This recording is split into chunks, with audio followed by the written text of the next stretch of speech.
Give me back my son! Take my life instead! The scream tore through the night from a poor widow on the banks of the Yazoo River. Maribel collapsed to her knees, her bloodied hands clawing at the mud, her tear-stained eyes fixed on the silent waters that had just swallowed her only child. For years, Jonas had been the last light in a life filled only with darkness. But now that light had been stolen by the golden-scaled mermaid queen dragged into the mysterious depths below. Maribel trembled, each sob cutting into the hearts of all who witnessed it like a blade. Could any love be strong enough to defy the cruel law of a life for a life? And what must Maribel do when the only price to save her son is her own? On the banks of the Yazoo River, where Louisiana's swamplands stretch endlessly, lay a small village of African Americans living quietly through seasons of rain and Sunday. They planted rice, sowed corn, caught catfish from the river, and in the evenings gathered on porches, listening to crickets blending with the wind through drooping willows. Yet behind that peace lingered a generational fear, a whisper no one dared to speak too loudly. Seraphine, the golden-scaled mermaid queen. They said when night fell and the Yazoo's wind hissed through branches, she would rise from the waters. Her black hair drifted like strands of moss, her golden scales blazing with moonlight like thousands of shards of glass. Whoever looked into Seraphine's deep blue eyes would feel themselves dragged straight to the bottom, where no light could ever reach. Every family carried a story to warn their children. One old man often told how he once saw Seraphine sitting on a rock mid-river, her song making an entire school of fish leap as if rushing to offer themselves. Another elderly woman swore she had heard her laughter on a blood-red moon night, an echo like shattering glass, alluring yet chilling. True or not, all agreed on one thing. Never let a sun near the river when the moon turned red, for that was when Seraphine needed a soul to preserve her throne beneath the waters. Maribel, a thin widow with bright eyes, always listened. After her husband died in a Mississippi storm, her only comfort was her son Jonas, just 12. Jonas was her joy, her sole reason to rise each morning. But whenever she heard tales of Seraphine, her heart tightened, for she knew, no matter how wild the rumor, some piece of truth always hid in the dark. Jonas was different. He carried the curiosity of youth and a smile ready at any moment. When the neighbor old woman told her stories, he would shrug and chuckle. Just scary tales for kids. If she's real, she must be too bored to bother coming up anymore. The adults frowned at his boldness, yet could never stay angry. Jonas had bright eyes, calloused hands from work, and a heart braver than his age. He hauled water, chopped wood, even hunted with the men, then sang the old songs his father once sang. He was beloved by the village, but for Maribel that only deepened her worry. My son may be strong, but no strength can conquer the river. Each evening, as darkness crept in, the village shifted. Doors locked, tools put away, children pulled inside. Sometimes the air was still, yet everyone swore they heard whispers from the river songs tangled in the wind, hovering in the night. They made children shiver, while adults bowed and crossed themselves, pretending to hear nothing. Maribel often sat beside Jonas, her trembling fingers stroking his hair, her eyes drifting toward the Yazoo. She said little, only sighed, as if trying to shield him from some invisible hand waiting to claim him. Jonas, carefree, thought her worry needless and filled the night with funny stories to make her laugh. Still, none denied that the Yazoo was more than a river. It lived, it listened, and on certain nights, some swore they saw golden light shimmering beneath the surface like fish scales or a queen's crown. On such nights, the elders' warning echoed through the village. Don't let your sons near the river when the moon turns red. Seraphine needs a soul to guard her throne. That warning clung to every step, seeped into every meal, haunted every dream. It was a fear passed down, urging every mother to clutch her son tight whenever the Yazoo winds rose. Maribel knew this well. She never let Jonas wander alone at dusk. But how could she cage the adventurous heart of a 12-year-old boy? Jonas still saw the river as a friend, never realizing deep blue eyes were watching from below, waiting patiently. For Seraphine was never in a hurry. To her, time flowed like the endless current. Once she set her gaze upon a soul, she would not let go. The villagers whispered, but never told the whole story. They only cautioned, only warned. And Maribel, though she knew, had to accept. Some forces lay beyond human control. One evening, as the moon began to tint red-orange, she watched Jonas laughing with friends, and her chest tightened with pain. Perhaps her instincts had already spoken. Seraphine's shadow was near. But could Jonas, with his innocent heart and belief that it was all just childish fright tales, truly withstand Seraphine's cold gaze when she finally rose from the river's depths? And before we continue with the main story, don't forget to subscribe to the channel and like the video. Oh, and leave a comment below letting us know where you're watching from. We'd love to hear it. The summer sun had just risen above the tree line, morning mist dissolving over the rice fields along the Yazoo River. A rooster's crow echoed from tin-roofed wooden houses, blending with the chatter of ducks by the marsh. The village was awake, but at the far edge of the fields, 3 12-year-old boys were already preparing for a hunt. Jonas, eyes shining and clutching his father's worn-out slingshot, ran barefoot down the dirt path. Caleb, bigger and broad-shouldered, carried an empty leather sack on his back, whistling as if the forest belonged to him. Micah trudged along, grumbling about his broken sandal strap, though his hand clutched a gleaming knife. Like a flock of sparrows, the boys chirped and laughed, their voices rising light and clear into the fresh morning air. The forest opened like a new world. Sunlight streamed through the leaves, scattering golden beams onto damp earth. Birds flitted, squirrels darted, and somewhere in the distance a young deer called, as if inviting them. Jonas led the way, his eyes blazing with excitement. Today, he wanted to prove to his mother that he was grown enough, strong enough, to protect them both. The first arrow from his slingshot struck a sparrow. Caleb whooped, leaping like a victor. Micah, not to be outdone, slashed his knife at a rabbit darting through the brush, catching it clean. Before long, the leather sack grew heavy, the mingled scents of fur, blood, and earth clinging to it. To the boys, it was the scent of pride. All morning they hunted, feet caked in mud, sweat rolling down sunburnt cheeks. By midday, the heat bore down like fire. Their throats ached with thirst, stomachs growled. Caleb dropped the sack with a huff, wiped his forehead with his sleeve. "We need water, or I'll die of thirst." Micah agreed, lips cracked, his eyes glittering at the thought. Then Caleb pointed. At the end of the forest trail, sunlight shimmered the Yazoo River. Silence fell. Unease tugged at Jonas's chest. His mother's warning from the night before rang in his ears. "Don't go near the river when the moon turns red, son." Yazoo is not just water, it has a soul. It wasn't night yet, but still, a vague dread lingered. "Come on," Caleb urged, flashing a sly grin. "Who believes those scary stories anyway? Look at that water. You think we're just gonna walk away?" Micah laughed, teasing. Or is Jonas scared of getting scolded? The village hero trembling at water? Jonas bit his lip, glanced down at his calloused hands. He didn't want to be the coward. Hadn't the whole village praised his strength? More than that, he couldn't bear for his friends to think he was just a boy hiding behind his mother's skirts. He forced a shrug, managed a crooked smile. Fine, first one there wins. Before the words had fully left his mouth, Jonas sprinted, feet pounding the damp earth, wind whipping his face, dust rising in his wake. Caleb and Micah shouted and gave chase, but Jonas was faster.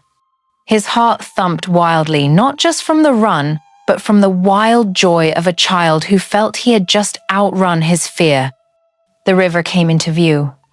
The Yazoo spread vast and still, its surface a glassy mirror. No ripples, no birds. Only the sun's glare flashing strange, as if the water concealed forbidden secrets. Jonas drew a deep breath, threw back his head. He shouted, his voice carrying far. "Look at me!" And without hesitation, he dove. Water exploded upward, wrapping around his thin body. For a moment, it looked like any other swim the boys had taken. Caleb and Micah stood on the bank, laughing and clapping. Then Jonas surfaced, still smiling, yet from the waist down his legs were gone. In their place shimmered a long, glistening tail, golden scales blazing so brightly under the sun it made the skin crawl. Caleb froze. Micah gaped, heart racing, rooted to the spot. Jonas saw it too. He thrashed, but the shining tail only flung more water skyward, refusing to vanish. A chill wind swept over them. The river rippled, and from its depths rose a song sweet, seductive, yet cold as a blade. Caleb whispered, trembling, "Seraphine?" The waters parted like a door. A figure emerged, majestic, terrible. Black hair drifted like a veil, eyes blue and fathomless, golden scales blazing like 1,000 shards of Sunday. The Mermaid Queen had risen. The Yazoo River lay silent, as if the whole world were holding its breath. Caleb and Micah stood frozen on the bank, eyes wide, hearts pounding. Just moments ago, Jonas had been a 12-year-old boy with muddy, bare feet. Now, as he surfaced, the smile still lingering on his face. The lower half of his body had become a shimmering tail, golden scales glittering like thousands of coins spilled beneath the sundae. The sight was breathtaking, surreal, and terrifying enough to make the hair on their necks rise. Jonas thrashed, clawing at the water as if he could summon back his familiar legs. But the harder he fought, the more the tail flicked and flashed, spraying shards of light like broken glass. A chill surged up his spine, strange, alien, and frightening. Caleb tried to call his name, but his throat closed, producing only a ragged croak. Micah trembled, his legs rooted to the ground. Then the river stirred, the surface split, and up rose the figure they had only ever heard whispered about in the dark, Seraphine. Her upper body was that of a breathtaking woman, skin glowing bronze like polished pearl, black hair flowing like a veil of kelp, eyes so piercingly blue they could not be looked at directly. Her smile was gentle as a breeze, yet sharpened with hidden steel. From her waist unfurled a gilded tail, powerful and resplendent, each movement blazing like treasure stolen from the sea's heart. Seraphine drifted closer, and the waters seemed to bow and part before her. Caleb and Micah felt their heads swim, as though a song without words had seeped into their very bones. They longed to run, yet stood transfixed, ensnared by her presence. Jonas stared up at her, confusion in his eyes. His heart hammered, though he could not tell if it was terror or the strange pull of her allure. Seraphine leaned down, slender hand brushing his cheek. Her smile deepened, at once tender as a mother's and ruthless as a predator's. "You belong to me now." The voice came not from her lips, but from the river itself, echoing everywhere at once. Jonas trembled, his mouth working to protest, yet no sound emerged. With a mere flick of her hand, the waters swirled into a violent whirlpool, dragging him under. In an instant, he vanished, leaving only ripples fading on the surface. Caleb screamed, a sound that split the forest and sent birds scattering skyward. Micah collapsed, clutching his head. They both knew they had just witnessed the unthinkable, the very thing their elders had warned about, the tale they had mocked as children's fright stories. Now, Seraphine's legend was flesh and truth. Beneath the river, Jonas was swept into another world. The water clutched him like ice, yet strangely, he did not drown. Each heartbeat seemed to merge with the rhythm of the waves. His eyes opened wide, beholding light shimmering from coral towers, jeweled archways, and schools of fish spiraling in radiant colors. Before him stretched the undersea palace, the throne of Seraphine. The mermaid queen guided him through halls draped in seaweed, walls aglow with strange gems. Every sweep of her tail was regal, every gesture commanding. Jonas was stunned, caught between wonder and dread. In that moment, he understood his life had been forever altered. From a boy who once hunted sparrows with a slingshot, he now found himself inside a world humans only dared to dream or to fear. Above, Caleb and Micah remained kneeling on the bank, staring at the empty river. They shook, hearts hammering, lips stammering nonsense. But in their minds, a single question echoed like a curse. How could they ever tell the adults that Jonas had been taken by the golden-scaled queen, and who would ever believe them? The forest along the Yazoo erupted with pounding footsteps. Caleb and Micah tore through, breath ragged, faces ashen as ash. Somewhere along the way, the leather sack stuffed with sparrows and rabbits had fallen, forgotten the moment terror struck. Neither boy looked at the other, nor needed words. They knew only one thing. They had to tell. And that truth was a cold steel blade in their mouths, heavy, sharp, slicing through every heartbeat. Inside a small wooden hut, Maribel was carefully mending the frayed shoulder of her son's shirt. The needle trembled in her hand, yet her heart brimmed with rare peace. These were her most cherished moments, preparing little things for Jonas, as if each stitch kept him closer. Then the frantic footsteps shattered it all. The door burst open. Caleb and Micah nearly collapsed inside, faces pale, lips quivering. Their gasping breath was a death knell in place of words. Maribel flung the needle aside, bolted upright, her heart gripped tight. "Where is Jonas?" Her voice rasped, sharp as steel. Neither boy answered. Micah broke into sobs. Caleb bit his lip until blood welled. And in that instant, Maribel knew. A chill ripped down her spine, cleaving the last threads of hope. She burst from the hut like a madwoman. Bare feet tore on sharp stones, heels bleeding, but she did not feel it. Villagers had no time to ask before they saw her storming toward the Yazoo like a gale. Caleb and Micah stumbled behind, crying, babbling the tale, the river, the golden tale, Seraphine. In moments, the whole village was at the riverbank. Men, women, children crowded close, faces ghost pale. But above all rose the scream of a mother. "Jonas! Where is my son? Jonas!" Her cry tore through the silence, ripping open the Yazoo's stillness like it was complicit. She plunged to the edge, collapsed to her knees, clawing at the mud. Fingernails split.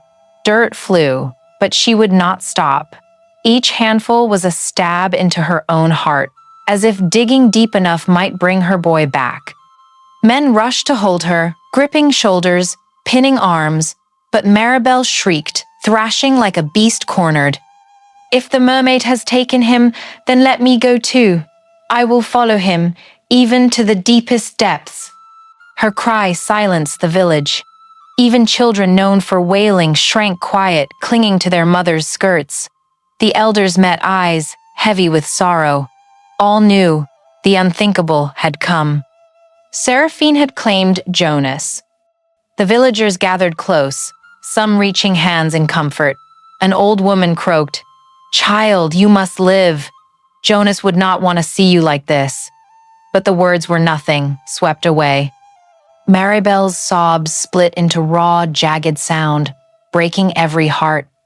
That sound spread through the village like a funeral bell. No chatter, no laughter remained. Only the keening of a mother torn from her child. It needed no language, its grief was enough to bow every head. Some secretly wiped tears, some lifted their faces to the sky, as if demanding why the gods were so cruel. None dared answer. The Yazoo remained mute, its surface flat, reflecting only the glow of a red moon like fire. Maribel thrashed, then collapsed. She clutched her chest, trembling, tears soaking into mud. Her frame seemed small, broken amid the crowd like a fallen tree in a thriving forest. Caleb and Micah stood at the edge, young faces buried in their hands, guilt heavy on their backs. They knew it was they who had led Jonas to the river. That burden would haunt them forever. That night, fires flickered in the village, but no one told stories. No songs, no laughter, only sighs one after another. The image of Maribel crumpled at the river, screaming for her child, carved itself into every heart. And yet, in the midst of despair, one question stirred in the villagers' souls. Would Maribel surrender to fate, or would her cries rise as a flame against Seraphine, shaking even the Yazoo itself? And now, dear viewers, pause for just a moment to hit that subscribe button before we continue the heart of this story, but only if you truly feel the weight of what I've shared here. Leave a comment too, to tell us where you're watching from and what time it is right now. It's always moving to see people from every corner join us together. The current closed around Jonas like 100 invisible hands, dragging him deeper, deeper still until the sunlight faded and vanished. Then suddenly, instead of darkness, a blazing golden light opened before his eyes. Jonas stared wide in shock. Stretching out ahead was a magnificent city built of coral and fish bones, gleaming as if gilded. Towering arches, winding corridors, pearl-inlaid columns reflecting a ghostly glow, an entire world men had only ever dared to imagine in legends. At the heart of the palace, upon a colossal throne carved from the bones of an ancient whale, sat Seraphine. Her black hair drifted weightless, her sapphire eyes burning bright. The golden scales of her long tail glowed so fiercely they outshone the coral dome, like a private sun blazing in the deep. Sea creatures, fish, eels, even faint phantoms circled her as courtiers bowing to their queen. Jonas was set down on the cold palace floor, body trembling. He tried to stand, but his legs were gone. His hands pressed into sand dusted with pearl, shaking like a leaf in a storm. Seraphine leaned forward, her voice resounding not only in his ears but in every vein, every nerve. "You will be my prince. Up there, you were only the son of a poor widow, but here, you belong to the sea." Jonas shook his head violently, breath ragged. He forced out words, weak but desperate. I want to go back to my mother." Seraphine laughed softly. The sound echoed like shells in the wind, sweet yet cold. Her eyes narrowed, both pitying and mocking. "Your mother will forget you. The river does not return what it has taken." The words sliced Jonas's heart. His mind flooded with images his mother bent over sewing, her soft voice humming him to sleep. "She will forget me?" The thought broke him. Tears spilled, salty drops dissolving instantly into the water, rising as bubbles into nothing. Seraphine rose, her golden tail sweeping, casting waves of light through the palace.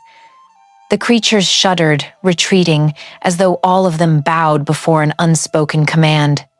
She reached out, long hand lifting Jonas's chin. "You will learn to love this place. Here, no plowing fields, no bowing to hunger. You will rule beside me. You will forget the land." Jonas sobbed, shaking his head, struggling. But his small body was no match for the sea's vast power. Part of him quivered in fear, yet another part, buried deep, felt drawn to the golden glow, the promise of a dazzling throne. The palace swelled with eerie music shells humming, strands of seaweed trembling like strings. The creatures closed in around Jonas, dancers in shackles at once. They pushed him toward the throne, toward Seraphine. Jonas twisted, searching for escape. But all around was water, golden light, and the queen's unfathomable eyes. Despair seeped into his chest. He thought of Caleb's laughter, of playing with Micah, and most of all, his mother's gaze upon him. One thought rose, fierce and clear. "I cannot forget my mother." Seraphine saw the defiance.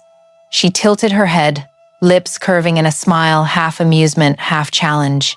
She leaned close, whispering, her voice echoing through the water. Then we shall see how strong your love for her truly island. For here, nothing endures but the power of the sea. Jonas squeezed his eyes shut, his heart pounding. He knew the terrible game had only just begun. On the surface, as the red moon dipped behind the birch trees, the village square by the Yazoo was packed with people. The air was thick, heavy, as though even the river itself paused to listen. Torches blazed in a wide ring, villagers' shadows stretching long and trembling on the ground. They had not gathered to feast or to sing, but to seek an answer to the calamity that had struck. Jonas had been taken by Seraphine. The elder, a dark-skinned man with a beard white as cotton, leaning on a staff carved with waves, stood at the circle's center. His face was weighed down by the burden of generations. Beside him appeared the shaman, Ekon. He wore a cloak stained with mud, a necklace of fish bones and dried gourds, as if he were a piece of the swamp come to life. When he stepped into the torchlight, the murmurs died, leaving only the sound of crickets and frogs calling from afar. Ekon sat, lifting a gourd of water. He poured its murky contents onto the ground, muttering chants in an ancient tongue. Each word seemed to thicken the air further. The crowd bowed their heads, not daring to breathe. At last, the shaman lifted his face. His eyes were clouded, as if he peered through another world, rather than at the living. His voice rolled out, low and hoarse, like wind echoing in a cavern. Seraphine has taken the boy. Jonas now belongs to the golden throne beneath the deep. No mortal hand can pull him back. There is only one way. Another soul must take his place. A life for a life. His words struck like summer thunder. Gasps rippled through the square. Women covered their mouths. Children burrowed into their mothers' skirts, eyes wide. The men clenched fists, but none dared defy him. They knew Ekon's decrees had never been wrong. Maribel stood among them, eyes swollen red, her patched dress clinging to her trembling frame. At the words, "a life for a life," her knees buckled. She collapsed to the dirt, skin tearing, blood seeping, but felt no pain. Her body was hollow now, filled only with one thought: if I die, my son will live. Women rushed to lift her, whispering comfort, but she heard nothing. Her ears rang with Jonas's voice crying "Mama" in her memory. His smile, bright as sunlight, split her heart in two. In that moment, she lifted her gaze to Ekon.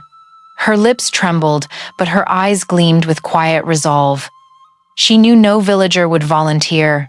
No man would give his life for a child not his own. No mother would abandon her children. But she had only Jonas, and now Jonas lay cold in the depths. The elder struck his staff 3 times against the ground. The gods have spoken. We must decide who. But before he could finish, Maribel surged to her feet. Her voice rang out like fire. If a soul must take his place, then let it be mine. I have nothing but my son. Let me go down in his stead. A wave of shock rippled through the crowd. Some wept, some shook their heads, whispering, "Impossible." Yet in their eyes lay a silent recognition. No one but Maribel could make that choice. Ekon studied her for a long moment, then bowed his head in solemn assent, as if sealing fate. He drove his staff into the earth, his voice rumbling. "This is the will of a mother, and the gods have heard." Maribel exhaled, as though finally clutching something solid amid the storm. The grief still gnawed, but within it flickered a fragile light, hope. If she departed, Jonas would return. If she vanished, his smile would live on. The night wind swept past, carrying the scent of ripened rice from the fields, the mud and fish of the Yazoo. Maribel closed her eyes, listening. Everything became clear. Her life had always been devoted to nurturing one soul, and if that life now faltered, she would give her own blood to rekindle it. Yet a question loomed, unspoken, over every bowed head. Would Seraphine honor such a sacrifice, or would she only claim another soul, leaving Jonas lost forever? Night fell, and the little village by the Yazoo sank beneath a veil of mist. Fires in the houses were out, leaving only silver moonlight spilling across the river's mirror-still surface. And there, upon a rock jutting over the water, Maribel sat in silence. A thin shawl clung to her frail shoulders, her eyes swollen red from endless tears, yet still burning with a stubborn flame. Each night when the world slept, she returned to the riverbank. She lifted her face to the wind, let it tangle her hair, and called out, her voice hoarse, raw with pain. "Jonas, my son, can you hear me?" The sound carried far, mingling with crickets and frogs, and somehow the river seemed to listen. Its surface quivered, reflecting the blood-red moon, while her cries sank into the depths where no light could reach. Beneath the waves, Jonas stirred. Inside the cold golden walls of coral, where chains of gold bound his wrists and ankles, he heard the familiar voice, at first faint like a dream, then clearer, pulsing through his heart, striking the deepest chord of memory, his mother's voice. "Jonas." He broke down, tears turning to salt pearls that drifted away in bubbles. He pulled at the chains until his skin split, blood mingling with water. But the golden shackles did not move. Seraphine appeared, her scales blazing, her shadow falling across the palace walls. Her eyes flashed with irritation. "Do not heed the voice of mortals. You are mine." She flicked her hand, and the chains tightened. Jonas winced, but his eyes glowed brighter, for he knew his mother was still there, above the earth, never abandoning him. Seraphine frowned. For generations, no soul had ever resisted the ocean's power. Yet in this boy, a mother's love still blazed. It unsettled her and enraged her. On the shore, Maribel kept calling. Her cries became prayers, sometimes whispered, sometimes screamed. Villagers listened, some shook their heads in pity, others whispered in fear that she had gone mad. But Maribel did not care. Every cry was a thread cast down into the depths, hoping Jonas would grasp it. There were nights of storms, thunder tearing the sky apart, yet she remained, soaked through, voice trembling but unbroken. Nights of full moons, their light bathing her face until she looked like a statue carved of sorrow. She did not stop. And below, Jonas listened to every word. He closed his eyes, imagining her arms around him, the warmth of the fire, her soft lullabies. Each time he heard her, his gaze shone brighter, and each time Seraphine seethed. One night, she drew close, her pale red lips curling in a cold smile. "Do you truly believe she will save you?" "She will die, like all do. The river never returns its gifts." But Jonas answered, weak yet firm, "I believe in my mother. I will not forget." Seraphine froze. It had been so long since anyone dared defy her. For an instant, curiosity flickered in her eyes, mingled with fury at being challenged. She swept her hand, conjuring whirlpools around Jonas, drowning him in visions, banquets of the deep, a dazzling throne, thousands of creatures bowing before him. Yet in his heart, he saw only his mother alone by the river, calling his name. The illusions shattered. Seraphine clenched her teeth. On the shore, Maribel collapsed against the rock, breath ragged. Even in half-consciousness, her lips still whispered the same name. Jonas, Jonas. And below, Jonas lifted his head. This time, he not only heard, he felt it, a fragile light, like a silver thread piercing the dark water, touching his heart. He knew it was his mother, calling, holding him fast against the pull of forgetting. All right, my dear viewers, If you are still here with me and find this story moving, drop a 1 in the comments or write, "I'm still here," so we can continue together. That night, the full moon hung round and heavy over the Mississippi sky, its light spilling onto the Yazoo like a silver shawl.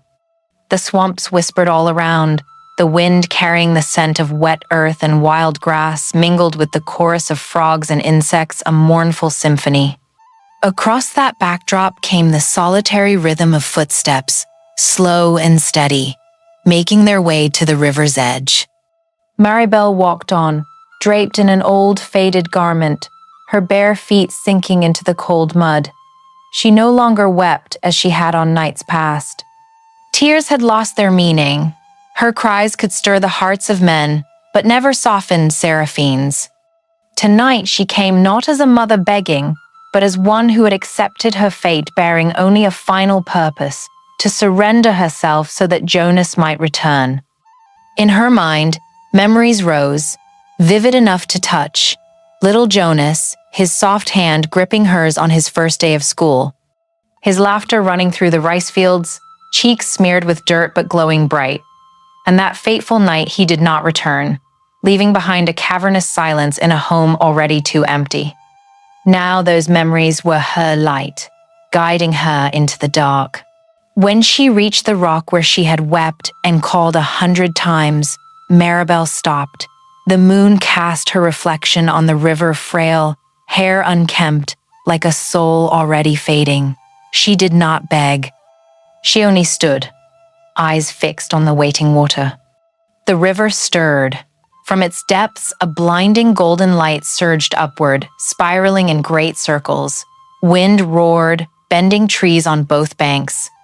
And from the heart of the radiance, Seraphine emerged, queen of the depths, her long black hair matted with kelp, her golden-scaled tail blazing like a living statue.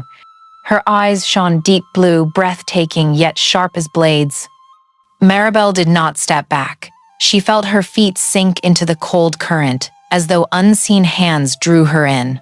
Without plea, she closed her eyes, spread her thin arms wide, as if to embrace the inevitable. The price had been spoken by the shaman, and she had chosen it the moment she heard the prophecy, a life for a life.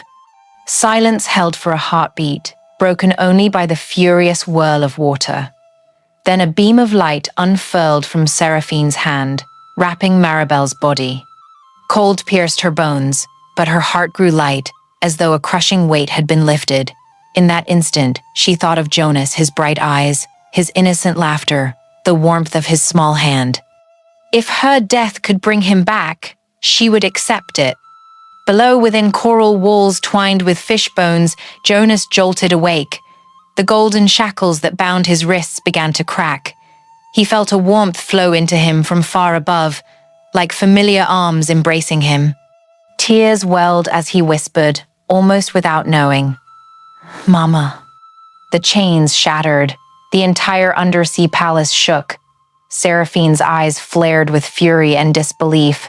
Never had she imagined a mortal soul would dare to trade itself and break the law of the deep.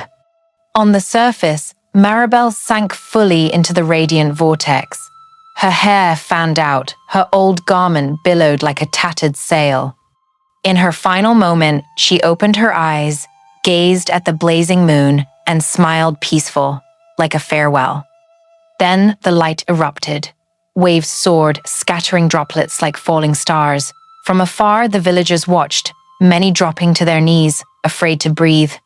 Some elders whispered, "That mother has entered legend." Within the waters, Jonas was freed. He felt himself rising toward the surface, his body light, his human legs restored in place of the golden tail. He kicked upward, the moonlight piercing the depths to guide him home. And Seraphine, in the storm of light, stood motionless, her eyes burning with rage, yet shadowed with a tremor of doubt. For the power of a mother's love, stronger than any chain, had shattered the throne of the deep. Maribel was gone into the vortex, but her legacy, the undying love for her child, remained, stronger than the sea itself. Seraphine's song rose beneath the full moon like a storm from the depths. It was no mortal voice, but an eternal hymn, echoing through every blade of grass, every rooftop, leaving all who heard it spellbound and trembling. Waves surged high, the moon shattering into 1,000 silver shards across the Yazoo. In that song, a great whirlpool seized Jonas, hurling him up onto the shore like a gift returned to mankind. His body shook, drenched in mud and water, but his legs were his own again. Breath ragged, chest aching, Jonas stared down at his small hands, at the feet no longer bound to a golden tail. He was alive, but the joy died in him as he realized something terrible. On the river, Maribel was gone. The figure that only moments before had stood bright beneath the moon was now sunk beneath the surface. In Seraphine's grip, she had been dragged to the deepest throne. The sacrifice was fulfilled. A life for a life. A mother had given herself to bring her son back. Jonas stumbled forward, screaming, plunging toward the water's edge, as if he could snatch her back from the dark. But all that remained was the flat, mocking reflection of the moon. When he finally pulled her body from the shallows, Maribel was already cold. Her eyes closed, her skin pale as morning mist. The arms that had held him so many times were now only memory. Jonas clung to her, trembling, tears soaking her tangled hair, calling her name over and over like a child who had never grown. His cries split the night, tearing through the village. People rushed with lanterns, faces shadowed and grim. No one spoke. They all knew. The shaman's prophecy had been fulfilled. One soul for another, and the soul was Maribel's. The next day, the village gathered beneath the ancient oak, where Yazoo soil was soft and deep. The funeral was heavy and silent. Hands shoveled earth, covering her frail body mound by mound. Beside her, the grave of her husband seemed to open wide to welcome her home. As the wooden coffin closed, the mourning drumbeat sounded slow, like the heart of the whole village, aching with the same loss. Jonas knelt by the grave, his young face etched with tears older than his years. The villagers laid wildflowers in quiet offerings, but it was Jonas who placed a seashell in her hand, the same gift she once gave him as a boy, so he could hear the sea in his palm. Now he gave it back, a thread binding their worlds. Life resumed in the village, but nothing was forgotten. At night, when the Yazoo lay still, people whispered that if one listened long enough, Seraphine's song could still be heard. And sometimes, beneath the moonlight, a woman's silhouette was seen upon the water. Her hair floated like river weeds, her eyes glowed blue as galaxies watching the shore. Along her gilded tail, scales glittered like a reminder and a curse. The legend endured. Parents told their children, never mock the warnings of the elders. And remember, a mother can walk smiling into death, so long as her child may live. The children shivered, wide-eyed. But in them also flickered belief that a mother's love was stronger than the sea itself. Jonas grew with a scar that never healed. Each time he passed the riverbank, he stopped, letting his hand touch the water as though it held his mother's breath.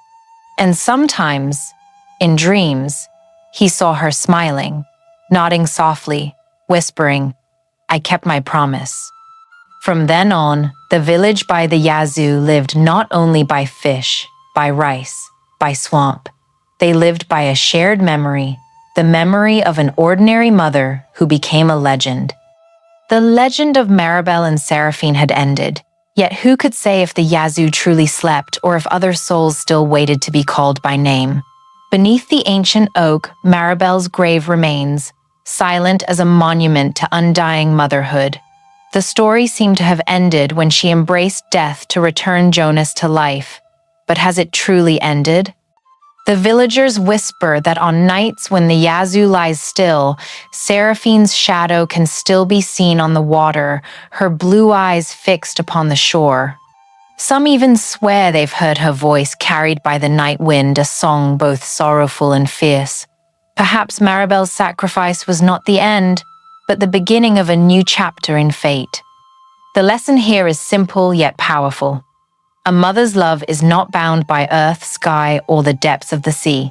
It can cut through storms, transcend even death. Maribel proved that love holds the power to free, to heal, and to inspire an entire community. And for us, her story reminds us that what is most precious is not what we cling to, but what we are willing to give away. Yet questions linger. How will Jonas grow, carrying the scar etched into his heart? Will Seraphine, the mermaid queen, truly leave the village in peace, or will she return to claim more souls? And if, on some future moonlit night, the waters rise again, who will step forward to write the next chapter of the legend?